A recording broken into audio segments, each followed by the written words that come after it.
இன்ட்ரெஸ்டிங்கான வீடியோக்களை பார்க்க நம்ம தமிழ் வீடியோஸ் சேனலை சப்ஸ்கிரைப் பண்ணிக்கோங்க. மறக்காம பக்கத்தில் இருக்கிற பெல் பட்டனை டச் பண்ணி ஆல் அப்படின்ற ஆப்ஷன் வரும், அதை அழுத்திக்கோங்க. அப்போதான் நாம போற புது புது வீடியோக்கள் உங்களுக்கு வந்து கொண்டே இருக்கும்.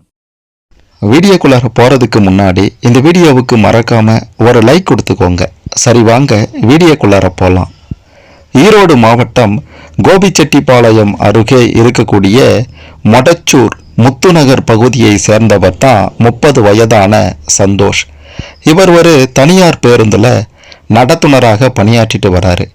இவருடைய மனைவி தான் 27 வயதான அம்முக்குட்டி. பார்க்க குழந்தை போல தான் இருப்பா. ஆனால் இவ பண்ண காரியத்தை கேட்டிங்கன்னா ஆடி போயிடுவீங்க. சரி, இந்த தம்பதிகளுக்கு 7 வயதில் மகிலேஷ் அப்படின்ற மகனும் 4 வயதில் ஸ்ரீநிதி என்ற மகளும் இருக்காங்க. அழகான கணவர், அருமையான பிள்ளைகள் அப்படின்ட்டு ரொம்ப அழகாக குடும்பம் நடத்தி இருக்கலாம். மகிழ்ச்சியான குடும்பம்தான், மகிழ்ச்சியாக தான் சென்று கொண்டிருந்தது. ஆனால் இந்த கேடுகட்ட அம்முக்குட்டியால் ஒட்டுமொத்த குடும்பமுமே நாசமாகி போனது. ஒட்டுமொத்த வாழ்க்கையுமே சிதைந்து போனது. இந்த அம்முக்குட்டி என்ன பண்ணானா, அதே பகுதியில் பாபு அப்படின்ற ஒரு வாலிபர் இருந்திருக்கின்றான். இந்த வாலிபரிடம் அடிக்கடி பேசுவது, பழகுவது, குடும்ப விஷயமாக ஏதாவது வேலையை செய்ய சொல்வது, இப்படியாக பார்த்தீங்கன்னா இவங்களுடைய பழக்கம் இருந்து கொண்டிருந்தது. இந்த அம்முக்குட்டியின் கணவர் சந்தோஷ் பார்த்தீங்கன்னா தினமுமே காலையில் வேலைக்கு போயிட்டார்னா இரவு தான் வீட்டுக்கு வருவார். இதன் காரணமாக இந்த பாபுவுடனான பழக்கம் அம்முவுக்கு பார்த்தீங்கன்னா நட்புல இருந்து தவறான உறவாக மாறி இருக்கின்றது. கணவர் சந்தோஷ் வேலைக்கு போகிற பகல் நேரங்களில் பார்த்தீங்கன்னா இந்த பாபு வீட்டுக்கு வருவது, பேசுவது, பழகுவது, தனிமையில் இருப்பது, இப்படியாகவே இவங்களுடைய பழக்கமானது தொடர்ந்து இருந்து கொண்டு வந்தது. இந்த நிலையில் கடந்த ஏப்ரல் 11ஆம் தேதி வழக்கம் போல இந்த அம்முக்குட்டியின் கணவர் சந்தோஷ் பேருந்து டியூட்டிக்கு போயிட்டு இருக்கிறாரு. அந்த வாய்ப்பை பயன்படுத்தி கொண்ட இந்த அம்முக்குட்டி என்ன பண்ணியிருக்கானா, அந்த பாபுவை வீட்டுக்கு வரவழைத்திருக்கா. அதன் பிறகு இவங்களுடைய வேலையை ஆரம்பித்திருக்காங்க. அங்கே விளையாடி கொண்டிருந்த இந்த அம்முக்குட்டியின் பிள்ளைகள் பார்த்தீங்கன்னா இந்த நாதாரிகளுக்கு தொல்லையாக இருந்திருக்கின்றது. இதனால ஆத்திரமடைந்த இந்த அம்முக்குட்டி என்ன பண்ணானா, தன்னுடைய பிள்ளைகள் அப்படின்ட்டும் பார்க்காம மகன் மகிலேஷ், மகள் ஸ்ரீமதி, இந்த 2 பேரையுமே பார்த்தீங்கன்னா தாக்கி இருக்கா.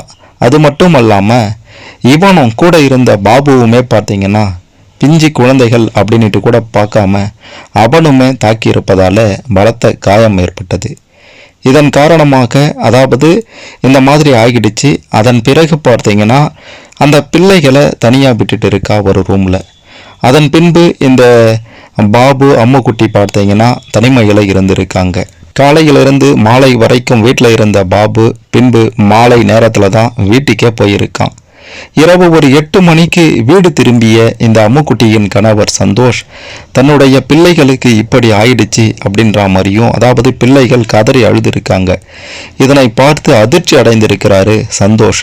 அதன் பின்பு நடந்த சம்பவங்களை எல்லாம் கேட்டிருக்கிறாரு. என்னப்பா நடந்தது அப்படின்ற மாதிரி அந்த பிள்ளைகள் அனைத்து சம்பவத்தையும், அனைத்து விஷயங்களையும் ஒட்டு மொத்தமாக பார்த்தீங்கன்னா சொல்லியிருக்கு. உடனடியாக பார்த்தீங்கன்னா இந்த சந்தோஷுக்கு கோபம் வந்தது. சரி, உங்களை அப்புறம் கவனிச்சுக்கிறேன் அப்படின்ட்டு பிள்ளைகளை மீட்டு கோபிச்செட்டிப்பாளையம் அரசு மருத்துவமனைக்கு சிகிச்சைக்காக அழைத்து சென்றிருக்கிறாரு. பிள்ளைகளினுடைய பாதுகாப்பு மற்றும் மனைவியினுடைய இந்த தவறான பழக்கம் குறித்து சந்தோஷ் கோபிச்செட்டிப்பாளையத்தில் இருக்கக்கூடிய காவல் நிலையத்தில் முதல்ல புகார் கொடுத்திருக்கிறாரு. புகாரின் அடிப்படையில் வழக்கு பதிவு செய்த போலீசார் இந்த அம்முக்குட்டியை முதல்ல கைது செய்திருக்காங்க. அதன் பிறகு அந்த பாபுவை பார்த்தீங்கன்னா கைது செய்யலாம் அப்படின்ட்டு வீட்டுக்கு போனதும் அவன் வீட்டிலேயே இல்லை, எங்கேயோ எஸ்கேப் ஆகிட்டு இருக்கிறான். இதன் காரணமாக அம்முக்குட்டியை மட்டும் கைது செய்து சிறையில் அடைக்கப்பட்டிருக்கா. தலைமறைவாக இருக்கக்கூடிய அவனை போலீசார் தற்போது வலை வீசி தேடிட்டு இருக்காங்க. இதில் முக்கியமான விஷயம் என்ன அப்படின்ட்டு பார்த்தீங்கன்னா, போலீசாரிடம் இந்த அம்முக்குட்டி கொடுத்த வாக்கு மூலம் திடுக்கிட வைத்திருக்கின்றது. அவ என்ன சொல்லியிருக்கா அப்படின்ட்டு கேட்டிங்கன்னா, கணவர் சந்தோஷ் பகல் நேரங்களில் வேலைக்கு போவது, அதன் பிறகு இரவு நேரங்களில் வீட்டுக்கு வருவது, இது அவளுக்கு சாதகமாக மாறிடுச்சு அப்படின்ற மாதிரியும், எனக்கு இதெல்லாம் சாதகமாக மாறிடுச்சு, நான் சொல்றத என்னுடைய கணவர் கேட்க மாட்டாரு, வாங்கி கொடுக்க மாட்டாரு, ஆனா இந்த பாபு நான் கேட்கறதையெல்லாம் வாங்கி தரான். அது மட்டும் இல்லாம பார்த்தீங்கன்னா இன்னொரு முக்கியமான விஷயம், என்னுடைய கணவர் குடிச்சிட்டு வராரு அப்படின்ற மாதிரிலாம் பார்த்தீங்கன்னா போலீஸாரிடம் சொல்லியிருக்கா. அதையும் தாண்டி என்னுடைய கணவர் எனக்கு முக்கியம் இல்லை, இந்த பாபு தான் முக்கியம், இந்த பாபுவை நான் திருமணம் செய்து கொள்ள போறேன், பாபுவை திருமணம் செய்து கொண்டு பிள்ளை குட்டியோட இருக்கணும் அப்படின்றது தான் என்னுடைய ஆசை அப்படின்ட்டு இவ சொன்னதுமே அங்க இருந்த கணவர் சந்தோஷுக்கு பார்த்தீங்கன்னா மிக பெரும் அளவுல கோபம் வந்துடுச்சு. அதாவது கட்டின கணவனுக்கு முன்னாடியே என்ன பிடிக்கல அப்படின்ட்டு ஒரு பெண் சொல்றா அப்படின்னா கணவருக்கு எந்த அளவுக்கு மன வலியை கொடுக்கும் அப்படின்றத நீங்க நல்லாவே புரிந்து கொள்வீங்க. இன்னொரு திடுக்கிடும் விஷயத்தையும் பார்த்தீங்கன்னா வாக்கு மூலமாக கொடுத்திருக்கின்றா இந்த அம்முக்குட்டி. அதாவது இந்த ஒரு மாதத்திற்கு முன்னாடி மார்ச் மாத ஆரம்பத்தில் பார்த்தீங்கன்னா இந்த பாபுவும் அம்முக்குட்டியும் சேர்ந்து கணவர் சந்தோஷினுடைய கதையை முடிப்பதற்காக ஒரு திட்டம் போட்டிருக்காங்க. அதன்படி வேலைக்கு செல்லக்கூடிய நேரத்தில் அந்த ஊருக்கு அருகில் இருக்கக்கூடிய ஒரு பகுதியில் பார்த்தீங்கன்னா ஆள் நடமாட்டம் இருக்காதான். அந்த பகுதியை தேர்வு செய்து அந்த பகுதிக்கு இவங்க சென்று காத்து கொண்டிருந்தாங்க, இந்த சந்தோஷ் வருவான் அப்படின்ட்டு. ஆனால் இந்த சந்தோஷ் பார்த்தீங்கன்னா அன்னைக்குன்னு பார்த்து அந்த பகுதியாக போகலை, அதனால் அன்னைக்கு தப்பிச்சிட்டு இருக்கிறாரு. இந்த உண்மை எல்லாத்தையுமே பார்த்தீங்கன்னா தற்போது தான் இந்த அம்முக்குட்டி ஒப்புக்கொண்டிருக்கா. இதையெல்லாம் கேள்விப்பட்டதும் இன்னமுமே சந்தோஷுக்கு கோபம் அதிகமாகிடுச்சு. அடுத்து அவ சொன்னது இன்னமும் கோபத்தை ஏற்படுத்திடுச்சு. அதாவது இப்படி ஒரு சம்பவம் நடந்துடுச்சு, பிள்ளைகளுக்கு காயமாகிடுச்சு, இவ மோசமான ஒரு காரியத்தை பண்ணிட்டா, அது சரி. போலீசார் பார்த்தீங்கன்னா 2 பேருக்கும் சமாதான பேச்சுவார்த்தையை நடத்தி இருக்காங்க. அதாவது நீ இதற்கு பிறகு இந்த மாதிரி ஒரு மோசமான காரியத்தில் ஈடுபடக்கூடாது, கணவனுடன் சென்று வாழு அப்படின்ற மாதிரி சமாதான பேச்சுவார்த்தையும் நடந்திருக்கின்றது.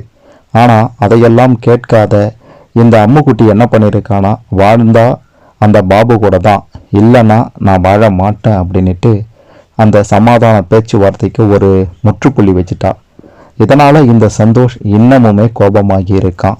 இப்படி ஒரு மோசமான காரியத்தை செய்துட்டு தன்னுடைய கணவன் முன்னாடியே நீ எல்லாம் எனக்கு செட் ஆக மாட்ட, உன்னை எனக்கு பிடிக்கல அப்படின்ற மாதிரி சொல்லி இருக்கா. அப்படின்னா இந்த மாதிரியான அம்முக்குட்டி போன்ற கேவலமான ஜென்மங்களுக்கு என்ன தண்டனை கொடுக்கணும் அப்படின்ட்டு நீங்கள் நினைக்கிறீங்களோ அதை கமெண்ட்ல சொல்லுங்க.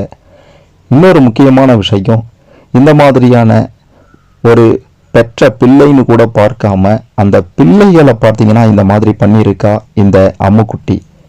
பெற்ற பிள்ளையினும் பார்க்காம கணவனும் பார்க்காம இப்படி ஒரு கேடுகட்ட செயலில் ஈடுபட்டு தற்போது சிக்கி சிறையில் கம்பி எண்ணிக்கொண்டிருக்கக்கூடிய 2 பிள்ளைகளின் தாய், 2 குழந்தைகளின் தாயான இந்த கேடுகட்ட மோசமான அம்முக்குட்டிக்கு என்ன தண்டனை கொடுத்தா சரியா இருக்கும் அப்படின்ட்டு நீங்க நினைக்கிறீங்களோ மறக்காம கமெண்ட்ல சொல்லுங்க. மறக்காம இந்த வீடியோவை லைக் பண்ணிக்கோங்க, ஷேர் பண்ணிக்கோங்க. இப்படி ஒரு மோசமான சம்பவம் நடந்தது அப்படின்றத பற்றி பலரும் தெரிந்து கொள்ளவும், இதை பார்த்தாவது பல பேர் திரும்பவும் இந்த பதிவு நிச்சயம் உதவும். அதாவது இந்த மாதிரி செய்யக்கூடாது அப்படின்ட்டு